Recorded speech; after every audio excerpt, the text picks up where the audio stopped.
صبا مولوی صاحب آئے ہیں، اٹھو بیٹی، جلدی سے وضو کر لو، سپارہ پڑھنا ہے، آج بے وقت کیوں سو گئی؟ تہمینہ بیگم پیار سے بیٹی کو اٹھاتے ہوئے بولی، ماں مجھے بخار ہو رہا ہے، اٹھا بھی نہیں جا رہا، سر میں بہت درد ہے، آج میری چھٹی کروا دیں پلیز۔ صبا نے چادر سے منہ نکالے بغیر کہا، اچھا چلو آج تو چھٹی کروا دوں گی، مگر روز روز نہیں ہوگی چھٹی۔ بیٹی قرآن پاک پڑھنے میں سستی نہیں کرتے میری جان، مگر پیار سے کہا، کیونکہ تہمینہ بیگم کو قرآن پاک کے معاملے میں ذرا سی سستی بھی بالکل ناپسند تھی۔ ویسے تو صبا بھی کوئی پڑھائی سے بھاگنے والی بچی نہیں تھی، جب ماں نے رعایت بھی دے دی، ورنہ تو اس معاملے میں تو کان سے پکڑ کر کھڑا کر دیتی ہیں، حالانکہ وہ اور معاملات میں نرم تھی۔ مولوی صاحب کو تہمینہ بیگم نے طبیعت خرابی کا کہہ کر ٹال دیا، مگر ان کے جاتے ہی صبا نے شور مچا دیا، مولوی صاحب سے نہیں پڑھوں گی، مولوی صاحب بہت غصہ بھی کرتے ہیں اور ویسے بھی مجھے اچھا نہیں لگتا اب ان سے پڑھنا، مجھے کوئی اور قاری لگا کر دے ورنہ میں نہیں پڑھوں گی۔ وہ کہ 12-13 سال کی تھی، مگر اس معاملے میں اپنا فیصلہ قطعاً سنا چکی تھی، اور تہمینہ بیگم یہ مقدمہ صبا کے بابا کی عدالت میں پیش کر چکی تھیں۔ کیا ہو گیا بیگم، صبا بیٹی جو کہے گی وہ آپ کرتی جائیں گی، وہ تو نہ سمجھ ہے، آپ تو سمجھدار ہیں، آپ کو اسے سمجھانا چاہیے تھا۔ اگر کوئی مسئلہ ہے تو مسئلہ حل کیا جائے گا، نہ کہ پڑھائی چھوڑ دی جائے۔ وجاہت صاحب ایک ہی سانس میں بول گئے، وجاہت صاحب آپ خود بات کر لیں، میں نے بچی سے بحث کرنا مناسب نہیں سمجھا۔ تہمینہ بیگم نے شوہر کو جواب دیتے ہوئے انسانیت سے بتایا اور خود باورچی خانے کا رخ کیا۔ کھانے کے دوران صبا بہت حیران تھی کہ بابا چھٹی کا کچھ کیوں نہیں ہوا۔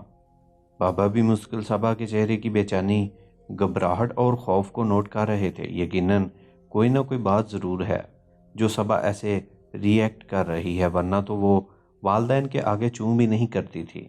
اور پھر انہوں نے فیصلہ کیا اور اطمینان سے کھانا کھانے لگے، لیکن صبا کی پلیٹ میں بھی بڑے پیار سے کھانا ڈالا کہ اسے کچھ تسلی ہوئی اور وہ بھی مطمئن ہو کر کھانے لگی۔ کھانے کے کافی دیر بعد جب بابا پانی پی کر فارغ ہو گئے تو انہوں نے صبا کو اپنے کمرے میں بلایا۔ اماں صبا کو بول کر خود کچن کے کام نمٹانے چلی گئی۔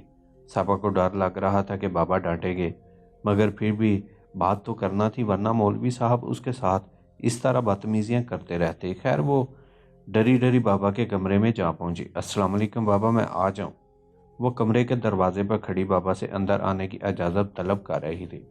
وعلیکم السلام، بی بی بیٹی آئے ہیں۔ سلام کا جواب دیتے ہوئے بابا نے بڑی شفقت سے کہا، اپنے محسوس کرسی پر بیٹھا کر اس کا ہی انتظار کر رہے تھے۔ بیٹھو بیٹی، بابا نے بیڈ کی سائیڈ پر رکھی ہوئی کرسی اس کی طرف اشارہ کیا۔ بی بی بابا یہ کہہ کر وہ کرسی پر جا بیٹھی اور سوالیہ نظروں سے بابا کو دیکھنے لگی۔ بیٹی کیا ہے، بتانا مناسب سمجھیں گی کہ آپ قرآن پاک پڑھنے سے کیوں منع کر رہی ہیں؟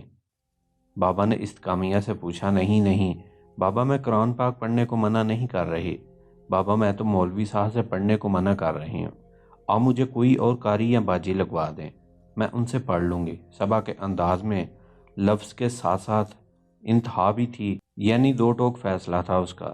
اچھا بابا نے گہری سوچ کے ساتھ کہا اور اسے جانے کا اشارہ کرتے ہوئے بولے، جائیں اور اپنی والدہ کو بھیجیں، امی آپ کو بابا بلا رہے ہیں۔ وہ بابا کو اپنا جواب دے کر کافی مطمئن ہو چکی تھی۔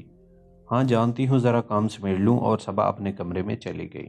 جی بلایا ہے آپ نے؟ تہمینہ بیگم چائے کی پیالی ہاتھ میں لیے کمرے میں داخل ہوئی۔ تہمینہ بیگم آپ اپنے طور پر بیٹی سے معلوم کرنے کی کوشش کریں، مجھے یقین ہے کوئی نہ کوئی بات ضرور ہے جو ہماری بیٹی اتنی پریشان لگ رہی ہے۔ بیگم آپ پوچھئے، وہ آپ کو ضرور بتا دیں گی، وہ مجھے جھجک کی وجہ سے نہیں بتا پا رہی، آپ معلوم کر کے مجھے بتائیں تاکہ اس مسئلے کو حل کیا جائے گا، تاکہ بچی کو کوئی نقصان نہ ہو۔ وجاہت صاحب نے پریشانی کے عالم میں نظر دوڑاتے ہوئے کہا، اب کی بار پریشان ہونے کی باری تہمینہ بیگم کی تھی، مگر وہ خاصی سمجھدار خاتون تھی۔ پہلے تھوڑے چہرے پر پریشانی کے آثار نظر آئے، پر اپنے آپ کو نارمل کرتی ہوئی کچن کی طرف نکل گئی۔ صبا کمرے میں بیٹھی اپنے ٹیسٹ کی تیاری کر رہی تھی، تبھی اس نے کمرے کا دروازہ کھٹکھٹایا اور بولی، صبا بیٹی میں اندر آ جاؤں؟ ہاتھ میں مزیدار چاکلیٹ فلیور والا دودھ لے کر کھڑی تھی۔ بی بی اماں آپ مجھے بلا لیتی، میں آ جاتی، یہ کہہ کر صبا جلدی سے ماں کے احترام میں کھڑی ہو گئی، اور ماں پیار سے بوسہ دیتے ہوئے ماں کے ہاتھ سے دودھ کا گلاس لے کر سائڈ ٹیبل پر رکھا۔ ماں کو پلنگ پر بٹھاتے ہوئے پیار سے خود ماں کے قدموں میں بیٹھ گئی۔ یہ اس کی عادت تھی۔ ماں جب بھی اس کے کمرے میں آتی یا اسے کہیں بھی ماں کے پاس بیٹھنے کا موقع ملتا، وہ ہمیشہ ماں کے قدموں میں ہی بیٹھ آتی۔ بابا چونکہ اسے کبھی قدموں میں بیٹھنے ہی نہ دیتے، اس لیے اس کی حسرت ہی رہ جاتی کہ وہ ان کے قدموں میں بیٹھے۔ بابا بالکل اس کے آنے پر خود کھڑے ہو جاتے اور اسے بڑی عزت سے بٹھاتے کہ ہمارے پیارے نبی آخر الزمان صلی اللہ علیہ وآلہ وسلم نے بھی اپنی بیٹی کا بڑا احترام فرمایا ہے، تو میں نہ کروں اپنی بیٹی کا احترام۔ اماں کے قدموں میں بیٹھ کر وہ ہمیشہ ان کی گود میں پیار سے سر رکھ لیتی اور اماں بھی پیار سے اس کا سر سہلاتی۔ صبا کو بہت اچھا لگتا اور خوب دمائیں لیتی۔ ماں سے اب بھی اس نے یہی کہا تھا اور اب ماں کی گود میں سر رکھ کر دوائیں وصول کر رہی تھی اور اماں پیار سے اس کا سر بھی سہلا رہی تھی۔ صبا بیٹی ایک بات بتاؤ، کیا میں آپ کی دوست نہیں ہوں؟ اور سوالیہ نظروں سے دیکھنے لگی۔ بی بی اماں بالکل ہیں آپ میری دوست، آپ تو بہت اچھی دوست ہیں۔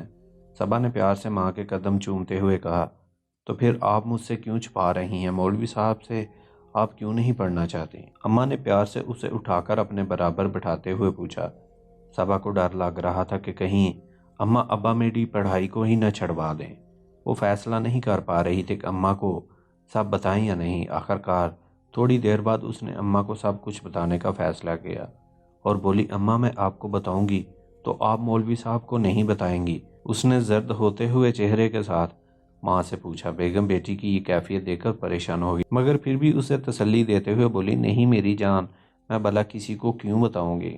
ہاں آپ کے بابا کو تو بتانا پڑے گا، وہی مسئلے کو سمجھ کر کوئی بہترین حل نکالیں گے۔ اماں مگر مولوی صاحب کو تو ہرگز نہیں بتائیں گی نا، ورنہ وہ مجھے ڈانٹیں گے۔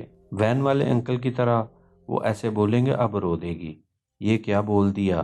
وین والے انکل نے اسے سختی سے منع کیا تھا۔ جب انہوں نے اس کو زبردستی اپنی گود میں بٹھانا چاہا تو وہ چیخی چلائی تو انہوں نے اسے چھوڑ دیا تھا، مگر اسے دھمکی دی، کسی اور کو بتایا تو تمہارا وہ حال کروں گا کہ تم اپنی شکل بھی نہیں پہچان سکو گی، جس کی وجہ سے اس نے ڈر کے مارے گھر میں کسی کو نہیں بتایا تھا۔ وہ بات آج میں بے اختیار اماں کے سامنے نکل گئی تھی۔